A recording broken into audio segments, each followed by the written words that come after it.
우리가 성경을 보고 설교를 듣는 이유는 성경에 나오는 사건을 통해서 하나님이 어떤 분인가, 사람은 어떤 존재인가 알기 위해서 성경을 보고 설교를 듣는 것입니다. 사람을 통해서 듣는 하나님에 대한 말씀은 맞는 것도 있고 틀리는 것도 있습니다. 그래서 우리는 성경을 통해서 지금까지 우리가 들어왔던 하나님, 과연 그 하나님이 성경이 말하는 하나님과 일치하는가? 일치하면 다시 한번 그 하나님을 붙들면 되는 것이고, 이건 조금 잘못되었다 싶으면 수정하면 되는 것입니다. 내가 지금까지는 하나님은 이런 분으로 알았었는데 성경에 보니까 조금 다르더라. 그러면 그렇게 우리 안에 있는 지식, 정보를 수정하면 되는 것입니다. 우리가 16장, 17장 사이에 13년간의 침묵이 있었다는 것은 하나님은 인격적인 분이다, 감정이 있는 분이다, 의지가 있는 분이다 하는 것을 말씀했습니다. 흔히 하나님은 사랑의 하나님이라고 하니까 우리가 생각에는 우리가 어떤 잘못을 해도 하나님은 오냐 다 받아주는 하나님, 그런 하나님으로 생각할 수 있는데, 하나님은 사랑이 많은 분이지만 하나님은 감정이 있는 분이다. 믿었던 자들이 하나님을 배신하면 마음에 실망하시고 후회하시고 분노하시고 진노하신 분이다 하는 것을 우리가 알아야 됩니다. 자녀들이 부모를 볼 때는 그런 생각을 할 수가 있습니다. 부모니까 자식이 어떤 말을 해도 상처 안 받겠지. 부모를 몰라서 그렇습니다. 부모도 어린아이가 하는 한마디에 상처를 받을 수 있는 것입니다. 하나님은 돌부처가 아니다. 하나님은 감정이 있는 분이다. 의지가 있는 분이다. 그래서 성령을 근심하게 하지 말라. 근심하게 하지 말고 하나님을 기쁘시게 하라. 사람과의 관계 속에서도 사이가 좋으면 구하지 않아도 더 주고 싶은 것이 사람의 마음입니다. 부모 자식 지간이라도 자식의 속을 썩이면 주고 싶은 것도 안 주고 싶은 것이 이게 인간의 마음입니다. 그래서 성경은 하나님을 근심하게 하지 말라, 하나님을 기쁘시게 하라 하는 것은 하나님께 좋은 관계를 맺으면 결국 우리가 다 유익을 얻는 거 아닙니까? 13년 동안의 침묵이라는 것은 하나님이 마음이 많이 상했다는 것입니다. 여러분, 사람 관계 속에서도 서로 가치 있는데 말을 안 한다. 그러면 그 사람이 내게 대해서 감정이 상해 있는 것입니다. 정상적인 관계 같으면 이런저런 이야기를 많이 하지만 어느 날부터 그 사람이 내게 대해서 아무런 말을 하지 않는다. 말을 섞으려고 하지 않는다. 저 사람과 나 사이에 뭔가 지금 금이 가 있구나 하는 것을 이해해야 됩니다. 13년의 시간이 그렇게 흘러갔습니다. 하나님은 또한 아브라함이 아직도 하나님 마음을 이해하지 못하니까 이해할 때까지 기다리는 시간이 13년이었습니다. 그래서 13년 후에 찾아왔습니다. 그리고 나는 전능한 하나님이라. 너는 내 앞에서 행하여 완전하라. 하나님이 어떤 분인가 말씀해주고 그 다음에 너는 이렇게 하라 말씀하는 것입니다. 결국 아브라함이 하나님을 떠날 수밖에 없었던 것은 하나님을 잘 몰라서 그런 거죠. 하나님은 말씀은 저렇게 하는데 자식 줄 능력이 안 되니까 이런 핑계 저런 핑계 되는구나 오해를 했습니다. 그래서 하나님이 나는 전능한 하나님이라. 그 말은 내가 원하는 것을 다 해준다는 것이 아니고 약속하신 것은 반드시 이루시는 분이다. 그러니까 나를 믿고 너는 끝까지 완주해라. 완주. 떠나지 말고 완주하라 하는 것입니다. 우리가 신앙생활하다가 실족하는 이유는 왜 그렇겠습니까? 하나님에 대한 바른 지식이 없기 때문에 그런 것입니다. 바른 지식이 없기 때문에. 여러분, 믿음은 바른 지식에서 생기는 것입니다. 잘못된 지식을 가지면 반드시 실망하게 되어 있습니다. 예를 들면 기도하면 우리가 원하는 대로 들어주시는 하나님, 이런 잘못된 지식을 가지고 있으면 어떤 문제를 놓고 기도했는데 안 이루어지면 어떻게 하겠습니까? 실망하고 이분은 믿을 게 못 되는구나. 그렇게 떠나잖아요. 그는 하나님이 잘못된 것이 아니고 우리가 가지고 있는 하나님에 대한 지식이 잘못되어 있기 때문이라는 것입니다. 하나님에 대해서 바른 지식을 늘 가질수록 우리의 믿음은 확실한 믿음이 됩니다. 흔들리지 않는 믿음이 됩니다. 제일 위험한 믿음이 맹신주의 아닙니까? 맹신주의. 생각도 안 하고 무조건 어떤 사람을 추종하고 믿는 것입니다. 특별히 교회 안에서 어떤 유명한 목사에 존경하는 건 좋은데 그 사람 입에서 나오는 말을 성경에 나오는 말씀과 일치하는가 반드시 점검해 봐야 됩니다. 왜냐하면 그 사람이 하나님이 아니고 하나님이 그 사람이 요구한 대로 다 들어주신 분이 아니기 때문에 그렇습니다. 그래서 우리는 겸손하게 하나님의 말씀을 듣고 하나님의 말씀을 따라서 이런 분이구나를 알아가야 되는 것입니다. 13년간 침묵의 기간, 단절의 기간이 있었지만 다시 만났을 때 아브라함의 마음은 어땠겠습니까? 사람들도 어떤 사람은 안 보고 있으면 속 편한 사람이 있습니다. 그런데 안 보고 있으면 더 그 사람이 생각나는 사람이 있습니다. 아브라함과 하나님의 관계는 어떤 관계겠습니까? 두 번째 관계겠죠. 보고 싶은데 어떤 사연으로 인하여서 헤어질 수밖에 없는 그런 사이. 13년을 기다려서 하나님 나타났을 때 아마 아브라함은 감격의 눈물을 흘리지 않았을까. 하나님 또한 아브라함을 찾아가서 만나줘야 되는데 또 하나님이 작정하신 그 기간이 있으니까 참고 있다가 가서 만났을 때 아마 감격의 눈물을 흘렸을 것입니다. 늘 같이 있을 때는 그들의 소중함을 몰랐었는데 떨어지다 보니까 이분이 내게 이렇게 소중한 분이었는데 내가 이분의 마음을 아프겠구나.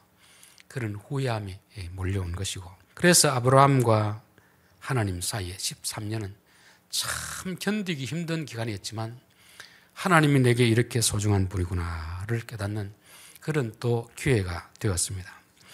그래서 17장 7절에 보면 내가 내 언약을 나와 너 및 내 대대 후손에 세워서 영원히 언약을 삼고 너와 내 후손이 하나님이 되리라. 저는 오늘 이 말씀을 보면서 이 말씀이 마음에 참 와닿았습니다. 계약을 하는데 약속을 하는데 누구와만 한다는 겁니까?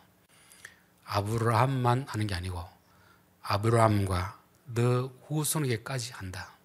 내가 하는 약속은 너대에만 이루어지는 것이 아니고 너와 그 후손에게도 대대히 이루는 그런 약속이다 말씀을 하고 있습니다. 하나님이 아브라함에게 한 약속은 아브라함에게만 해야 되는 게 아니고 이삭에게도 야곱에게도 요셉에게도 오늘 우리들에게도 그대로 이어지는 사건이다. 중간에 누가 잘못했다고 해서 하나님의 약속이 이렇게 바뀌고 이런 것이 아닙니다. 하나님의 약속은 너와 내 후손에게 대대로 영원한 약속이 되리라. 그래서 하나님의 약속은 불변하는 것입니다. 불변. 그래서 우리는 세상의 정치인들의 약속은 뒤집어질 수 있지만 하나님의 약속은 뒤집어지지 않는다. 혹시 하나님과 우리 사이에 중간에 많은 사람들이 하나님을 배반했다 할지라도 아브라함에 가시던 그 약속은 우리의 때까지 계속 이어지고 있다는 것을 말씀하고 있습니다. 9절 하나님이 또 아브라함에게 이르시되 그런즉 너는 내 언약을 지키고 내 후손도 대대로 지키라. 하나님의 약속이 변하지 않기 때문에 너도 그 약속을 붙들고 내 후손들도 그 약속을 붙들어라. 내 언약은 결코 시간이 지난다고 사람이 바뀐다고 바뀌는 것이 아니라는 것입니다. 10절 너희 중 남자는 다 할례를 받으라. 이것이 나와 너희와 너희 후손 사이에 지킬 내 언약이니라. 하나님이 비록 아브라함과 잠시 안 좋은 시간적 단절이 있을지라도 다시금 언약을 세우는 것이고 이 언약은 앞으로 영원히 지속될 것이니까 너희도 내게 그 언약을 지키고 그 표징을 내라 하는 것입니다. 우리 15장에서는 하나님이 언약을 세우시면서 하나님이 그 횃불 사이를 지나갔습니다. 아브라함은 지나가지 않았습니다. 약속이라 하는 것은 쌍방이 다 계약서에 도장을 찍어야 유효한 것입니다. 그런데 15장에서는 하나님이 도장을 찍었는데 아브라함은 안 찍었습니다. 하나님 너 왜 안 찍느냐? 찍으라 강요하지 않습니다. 왜냐하면 아브라함은 아직도 확신이 없는 거죠. 믿음이 부족한 거죠. 그래서 15장의 약속은 하나님만 도장 찍는 일방적인 약속이었다고 하면 17장에는 하나님이 그 언약을 다시 한번 상기시켜주고 이제는 너가 도장을 찍을 차례다 그렇게 말씀하는 것입니다. 15장에서는 찍으라고 요구하지 않던 하나님이 17장에 와서는 왜 찍으라고 하겠습니까? 15장은 가나안 땅에 온 지 10년 지난 시점입니다. 17장은 23년이 지난 시점이에요. 하나님이 우리에게 어떤 걸 요구하실 때 모든 사람에게 다 동일하게 요구하지는 않습니다. 믿음이 부족한 자에게는 부족한 대로, 이제 이 정도 세월이 지났으면 너는 찍어야 된다, 그럴 때는 요구하시는 것입니다. 그래서 17장에서는 너는 할례를 행해라. 지금 같은 경우는 이제 너는 충분히 할례를 행할 때가 되었고 도장을 찍고 책임질 때가 되었다는 것입니다. 야고보서 3장 1절에 보면 내 형제들아 너희는 선생된 우리가 더 큰 심판을 받을 줄 알고 선생이 많이 되지 말라. 제가 노회 고시부를 하면서 장로님들 연수받는 분들에게 늘 했던 이야기가 그렇습니다. 이제 여러분들이 장로님 되시면 하나님은 집사님을 대하는 것과 장로님을 대하는 것이 다르다는 걸 반드시 알아야 됩니다. 고난이 많아질수록 하나님이 책임이 무거워지기 때문에 장로님 되시면 그만한 각오를 하고 있어야 됩니다. 사울이 왕이 되기 전에는 그 정도 믿음 가지고 충분히 살아갔습니다. 그러나 왕이 되고 나서는 그 믿음과 안 됩니다. 더 큰 믿음을 요구하시는데 그 믿음에 도달하지 못하니까 왕이 아니었으면 그런 불행한 일을 겪지 않을 텐데 왕이 되었는데 그만한 믿음을 가지지 못하니까 결국 불행하게 끝나는 거 아닙니까?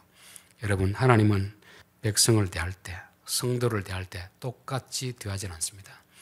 많이 맡긴 자에게는 많이 달라할 것이요 적게 맡긴 자에게는 적게 달라할 것이니라. 반드시 우리의 믿음의 분량대로 중한 직분을 맡은 대로 하나님이 요구하신 책임이 다르다는 것을 말씀하고 있습니다. 11절 너희는 양피를 배워라. 이것이 나와 너희 사이의 언약의 표징이니라. 유대인들은 남성 성기의 표피를 다 뺍니다. 이걸 이제 흔히 포경수술이라 하는데 왜 이렇게 했을까? 어떤 분들은 소변 볼 때 항상 언약의 표지가 있는가 보라 했는데요. 그건 너무 문자적으로 해석한 것입니다. 하나님이 그 많은 신체 중에서 왜 하필 그곳을 자르라고 하겠습니까? 표피를 벤다는 것은 그 자체를 잘라내라는 것입니다. 아브라함이 하나님의 약속을 믿지 못하고 결국 하갈을 취해서 자식을 놓은 것은 이유가 이것입니다. 자기 아내 사례는 불임이었기 때문에 자식을 낳을 수 없지만 그러나 아브라함은 아직도 남자 구실을 할 수 있습니다. 그러니까 여자를 취해서 자식을 낳는 거 아닙니까?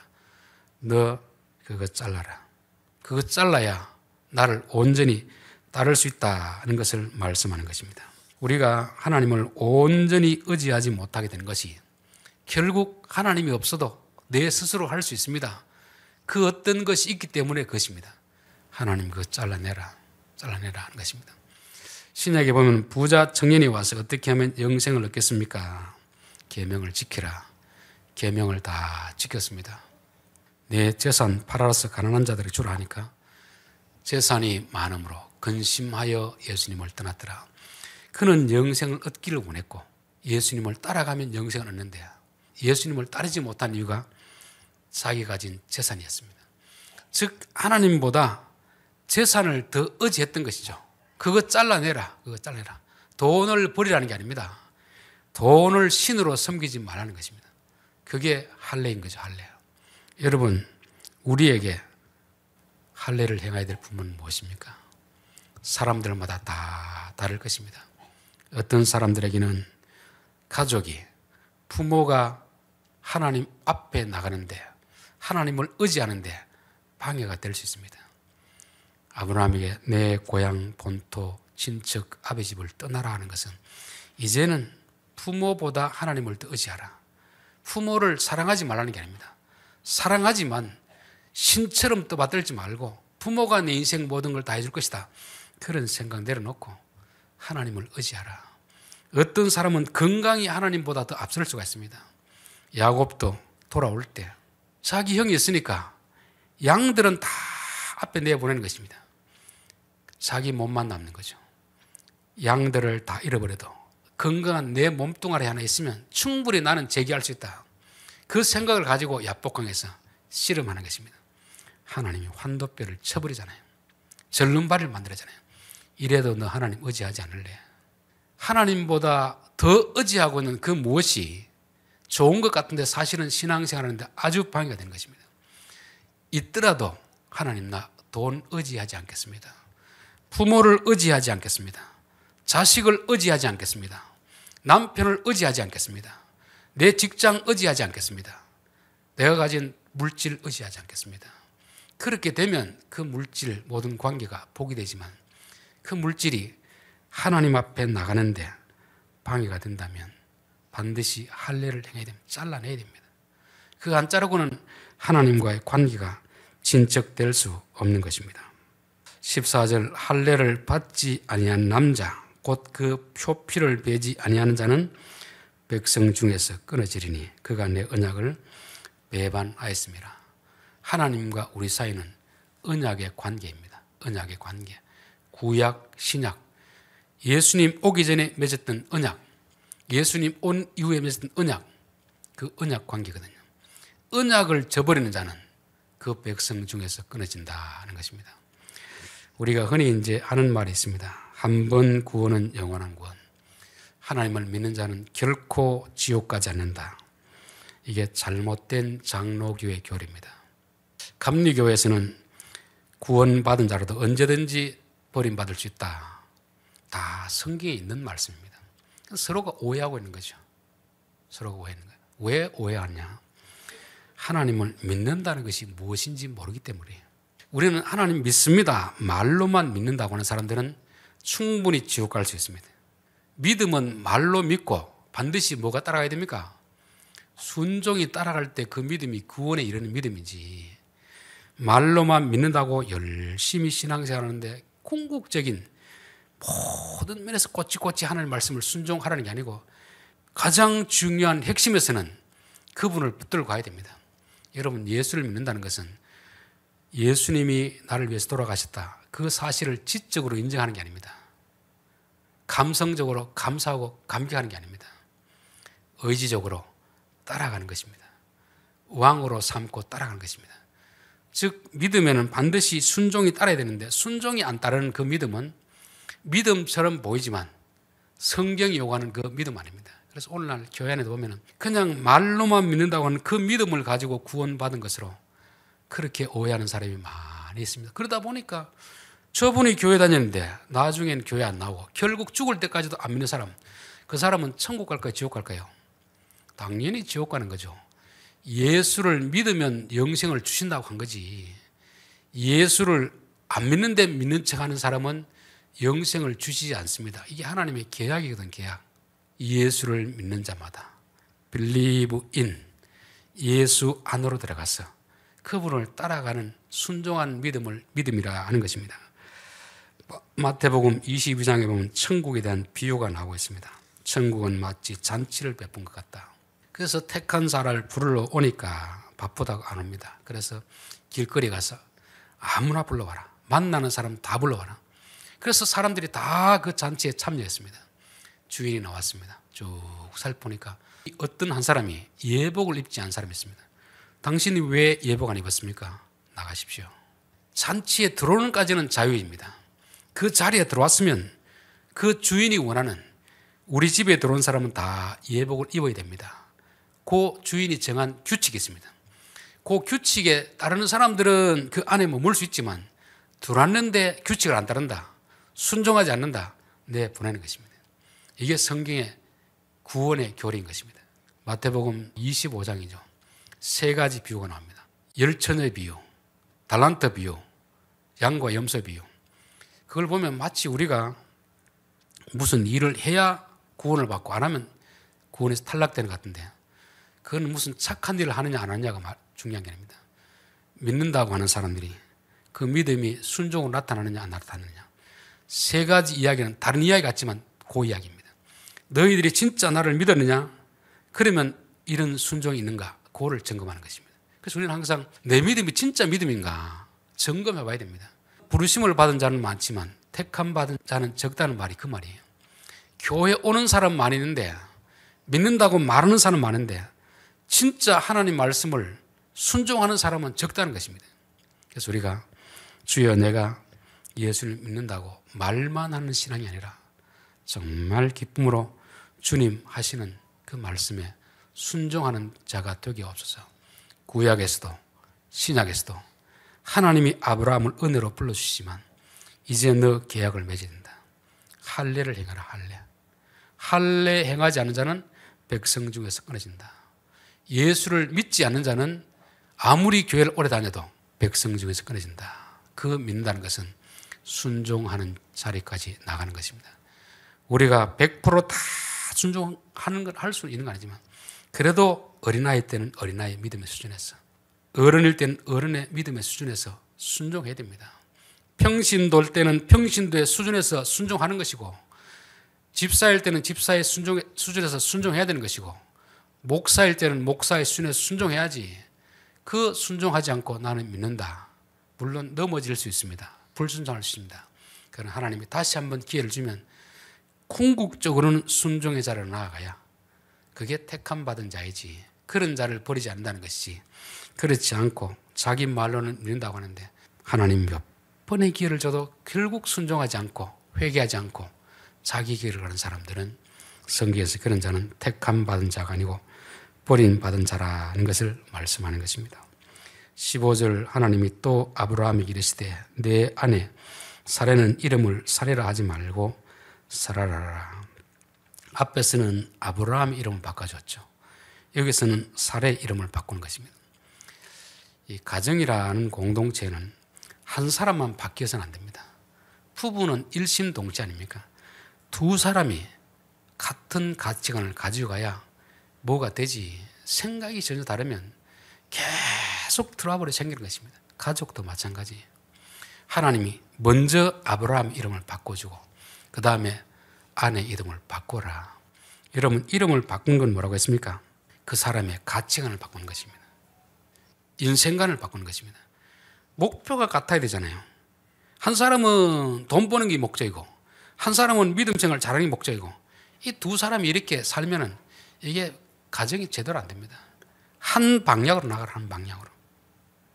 먼저 남편이 생각을 바꾸고 그 다음 아내도 생각을 바꾸라는 것입니다. 아브라함은 아브라함으로 바꾸는 것이고 사레는 사라로 바꾸는 것입니다. 저는 글자 한자 차이인데 왜 이렇게 의미가 다를까 한번 생각해 봤습니다. 여러분, 문자마다 특징이 있습니다. 한자는 표이 문자랍니다. 한자는 그 획수, 푸수 하나마다 의미가 있습니다. 의미가 모여서 하나의 글자가 되는 거죠. 글자 속에 의미가 다 있습니다. 그를 표이 문자라는 것입니다. 표음 문자라는 게 있습니다. 알파벳 영어, 한글, 기역, 니은, 디귿. 기역에 무슨 의미가 있습니까? A라는 단어에 무슨 의미가 있습니까? 알파벳 하나에 의미가 없습니다. 그러나 그것이 단어가 될 때 의미가 있는 거죠.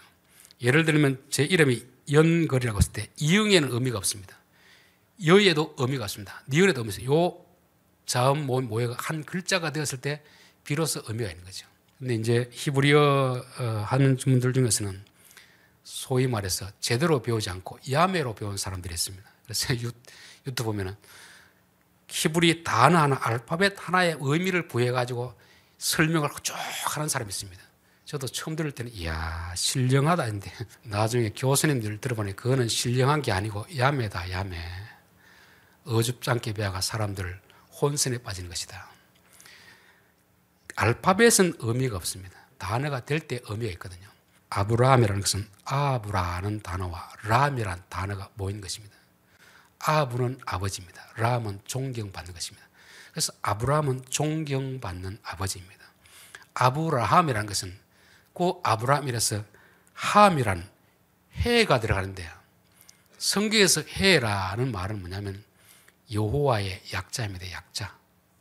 여호와, 이사야, 예레미야, 엘리야, 엘리사우. 선지자들의 말은 항상 그 하나님이라는 약자가 들어가는 것입니다. 그러면 아브라함이 왜 열국의 아버지가 되느냐? 지금까지는 가정에서 존경받는 아버지지만 이제는 거기에다가 하나님을 집어넣으라는 거예요. 하나님 집어넣어. 내 인생에 하나님을 집어넣으면 하나님의 마음을 가지고 살게 되는 것이고, 한 가정의 아버지는 자식만 사랑하지만 하나님은 모든 백성을 사랑하잖아요. 그래서 아브라함이 열국의 아버지가 된 것입니다. 우리의 인생에서 하나님이 우리 가운데 오시면, 하나님이 우리 마음 중심에 오시면 우리의 생각이 달라지는 것입니다. 여러분 마음속에 꼭 하나님의 마음을 이식시키시길 바랍니다. 하나님이 보시는 세상하고 한 가정의 아버지가 보는 세상은 달라요. 여러분 한 가정의 아버지와 대통령의 마음은 같아야 되겠습니까? 다르겠습니까? 다른 거죠. 한 가정의 아버지는 자기 자식만 자식으로 여기면 됩니다. 그러나 대통령은 이 나라의 백성들, 자기를 찍어줬든 안 찍어줬든 다 자기 자식으로 봐야 되는 것입니다. 하나님은 열국의 아버지로 바꿀 때 너의 생각을 개인의 생각이 아니고 하나님의 생각을 네 마음속에 집어넣어라 하는 것입니다. 사려라 하는 말도 마찬가지입니다. 사르라 하는 말은 다스리다 하는 말도 있고 귀족이다, 존귀하다 하는 말씀도 있습니다. 그래서 사례는 나의 사랑스러운 부인입니다. 그런데 그 레에서 요드라는 딱 그 점 하나를 딱 빼는 것입니다. 레에서 라가 되면 뭐가 되냐면 히브리어 단어에서 마지막 요드라는 것은 소유격입니다. 나의 부인, 나의 부인. 거기서 나를 빼라. 나를 빼면 뭐가 되겠습니까? 우리가 항상 사람들하고 다투는 이유는 뭐겠습니까? 자기 생각, 내 생각, 내게 유익이 되느냐 안 되느냐. 그 생각을 집어넣으니까 큰 자가 되지 못하는 것입니다. 지도자가 된 사람은 자기 개인의 유익을 다 떼내야 됩니다. 그럴 때 비록 공동체를 위해서 일할 수 있는 거지. 지도자에게 어떤 권한, 지위를 맡기는데 그 항상 자기 유익을 위해서 자기에게 어떤 잘해주는 사람, 자기에게 잘하는 사람, 자기를 넣으면 그 사람은 지도자가 될 사람이 없는 것입니다. 남편이 지도자가 되면 여자도 똑같은 지도자가 되어야 되는 거죠. 그렇기 위해서는 남자에게는 하나님을 넣고 여자에게는 나의 빼라는 것입니다. 여러분 이것은 꼭 여자 남자뿐만 아니고 우리 마음속에서 이름을 이제는 바꿔야 됩니다. 하나님의 마음을 우리 속에 놓고 내 중심의 생각을 뺄 때 우리는 지도자가 될 수 있는 것이고 성도가 될 수 있는 것입니다. 그래서 예수님은 나를 따라오려거든 자기를 부인해라. 자기. 네 생각 자꾸 내세우지 말고 고집 피우지 말고 너의 생각을 빼버리고 하나님의 생각을 넣고 그 다음에 나를 따라오라 하는 것입니다. 우리가 가정에서도 직장에서도 교회에서도 왜 다툼이 일어납니까? 하나님의 생각이 아니고 자기 생각을 자꾸 주장하기 때문에 다툼이라는 것입니다. 이제부터 이름을 바꾸어라. 너의 생각 그렇게 중요한 것이 아니다. 하나님의 생각이 너희 속에 들어와서 결정하고 행동하고 그렇게 해야 된다 하는 것을 말씀하는 것입니다. 자, 마지막 23절 이에 아브라함이 하나님이 자기에게 말씀하신 대로 이날에 하나님이 진짜 이제 자기가 도장 찍을 때가 왔습니다. 하나님 말씀하시면 제가 순종하겠습니다. 그대로 하겠습니다. 순종. 순종이 없는 믿음 뭐라고 했습니까? 죽은 믿음이고 순종이 있는 믿음이 산 믿음이고 순종이 없는 믿음은 구원에 이르지 못한 믿음이고 순종에 이르는 믿음이 구원에 이르는 믿음입니다. 믿는다 말하는 사람은 많지만 정말 내가 하나님 말씀대로 내 안에 하나님의 마음을 집어넣겠습니다. 내 안에 자기 이기적인 생각을 제거하겠습니다. 요거 안 하면 사실은 그 믿음은 온전한 믿음이 아니라는 거죠. 그런데 순종에는 두 가지 조건이 있습니다. 하나는 방법에 있어서 하나님이 시킨 대로 해야 됩니다. 내 생각대로 하는 건 순종이 아닙니다. 그래서 마태복음 7장에 보면 내 말을 듣고 그대로 하는 자는 반석 위에 집을 지은 사람이요. 그거는 홍수가 나고 바람이 불어도 흔들리지 않는 끝까지 지속되는 그 믿음이요. 내 말을 듣고 행하지 않고 자기 생각대로 하는 사람, 모래 위에 지은 사람이다. 건물은 지어진 것 같은데, 믿음은 있는 것 같은데 시련과 시험이 닥치면 다 무너져 버린 것입니다. 다시 지어야 되는 것입니다. 순종이 따르지 않는 믿음은 그만큼 헛된 것이다 하는 것을 말씀합니다. 요한복음 2장 5절 어머니가 그 하인들에게 이르되 너희에게 무슨 말씀을 하시든지 그대로 하라. 그대로. 순종은 하나님이 시킨 대로 하는 거지 내 생각대로 맞으면 하고 안 맞으면 하고 자꾸 이렇게 바꾸고 하는 것이 아닙니다. 여러분 부실공사 왜 생기겠습니까? 설계도대로 하면 건축물이 부실공사가 되지 않습니다. 설계도대로 하려고 보니까 철근이 너무 많이 들어가거든요. 그래서 철근을 자꾸 빼는 것입니다. 뺄수록 자기 수입은 되는 거죠. 그런데 겉모습은 번듯하게 지어졌는데 지진이 나거나 어떤 특별한 상황이 되면 건물이 다 무너지는 것입니다. 그게 부실공사이고 우리의 믿음도 충분히 그럴 수 있다. 충분히. 여러분, 순종은 그대로 하는 것입니다. 아내들이 남편에게 복종하라는 그냥 복종하는 것입니다. 뭐 남편이 잘해주면 하고 속을 썩이면 안 하고 이게 아닙니다.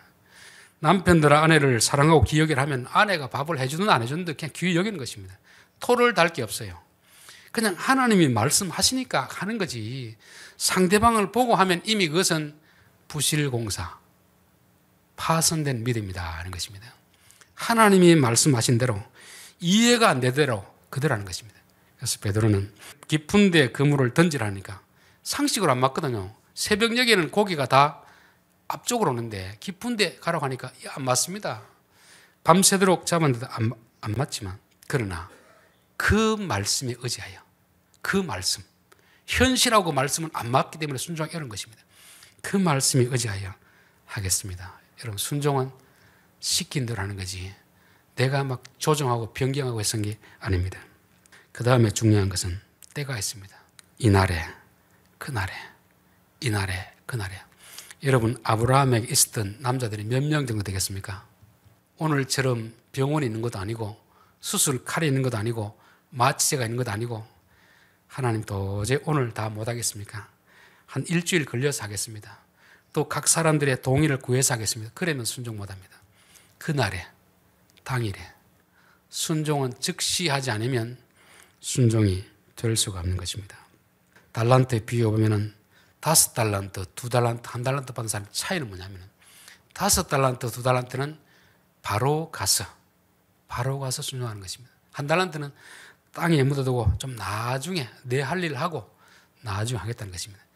그는 순종이라도 순종에 그게 다른 거죠. 직장에서 보면은 사장님이 와서 시킬 때가 있습니다. 부장님이 시킬 때가 있습니다. 동시에 두 가지를 못하면 누구 말부터 들어야 되겠습니까? 사장님 말을 듣고 그 다음 부장 시킨 걸 해야 되잖아요. 그 다음에 자기가 하고 싶은 일을 해야 되잖아요. 그런데 자기 하고 싶은 일을 다 하고 부장한 일하고 사장하던 일은 못했습니다. 그 사람은 순종하지 않는 사람이에요. 우리에게 하고 싶은 일, 해야 되는 일이 많이 있지만 만사 제쳐놓고 하나님이 우리에게 요구하는 것을 즉시로 하는 것이 순종이라는 것입니다. 마태복음 4장에도 나를 따르라 하니까 즉시로 그물을 버리고 따랐더라 되어 있습니다. 순종은 하고 안 하는 것도 중요하지만 시간 타이밍이 중요합니다. 마태복음 8장에도 주여 내가 먼저 가서 아버지를 장사하게 하옵소서. 그러니까 죽은 자는 죽은 자들이 장사하게 하고 너는 지금 나를 따르라 하는 거죠. 지금. 여러분, 하나님의 말씀에 감동이 있으면 즉시 하십시오. 미루면 할 수는 있지만 할 수 없게 되는 경우가 많고 하더라도 이미 별로 순종이 되지 않는 것입니다. 순종은 즉시 해야 됩니다. 즉시. 망설이지 말고 이게 확실히 하나님 내게 요구하는 것이다 싶으면 예, 알겠습니다. 즉시로 하고 나면 깨어난데 하지 않으면 별의별 생각 다 드는 것입니다. 그거를 왜 너가 해야 되느냐? 다른 사람 할 사람도 많은데 굳이 네가 해야 될 필요가 있느냐? 이런저런 생각이 들으면 순종을 못하게 되었습니다. 순종은 이날에 당일에 하는 것입니다. 결론입니다. 하나님의 언약은 아브라함 한 사람에게만 행하는 게 아닙니다. 아브라함 이후 아브라함 믿음을 따라가는 모든 사람에게 행한 것이다. 중간에 사람이 바뀌어도 언약은 바뀌지 않는다. 세상의 어떤 계획은 대통령이 바뀌면 다 바뀌어버립니다. 하나님의 계획은 그렇지 않습니다. 사람이 바뀌어도 하나님의 언약은 바뀌지 않으니까 우리가 그 언약을 붙들면 되는 것이고 하나님이 우리에게 약속했으면 이제는 우리가 도장을 찍어야 될 차례입니다. 어릴 때는 안 찍어도 봐줍니다. 그러나 믿음이 자랐으면 저도 하나님 앞에 약속을 하겠습니다. 그게 뭐냐면 할례를 해야 하는 것입니다. 할례가 뭡니까? 내게 있는 것 중에서 하나님보다 하나님을 의지하지 못하게 하는 그 무엇, 그거를 잘라내야 됩니다. 다 없애라는 말이 아닙니다.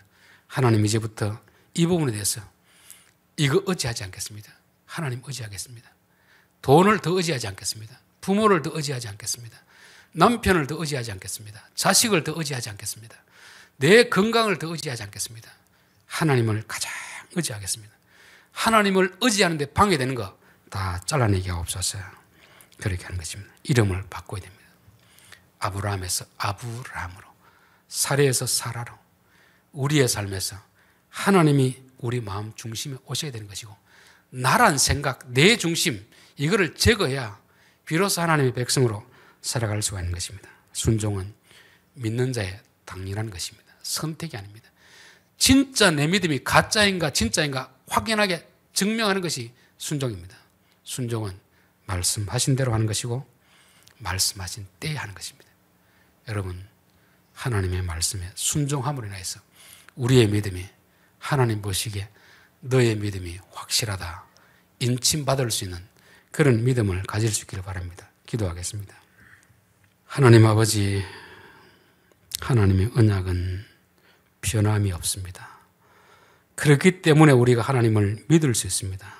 1000년 전, 2000년 전 시간이 지남에 따라서 하나님의 약속이 변한다면 우리는 과연 어느 때 주신 약속을 믿어야 할지 혼선이 있지만, 하나님의 언약은 태초부터 지구 마지막 날까지 변함없는 언약임을 알게 하시고 그 언약을 붙들고 살아가는 저희들 되게 도와 주시옵소서. 우리의 믿음이 말로만 하는 믿음이 아니고 정말 그 믿음이 진정한 믿음임을 순종을 통해서 증명할 수 있는 그런 삶이 되게 도와 주시옵소서. 우리의 삶의 모든 일을 결정할 때 하나님이 우리 마음 중심에 있게 하시고 내 생각, 내 견해, 내 취향 내려놓고 하나님이 주인 되어 결정할 수 있는 그런 삶이 되게 도와 주옵소서. 예수님의 이름으로 기도하옵나이다. 아멘.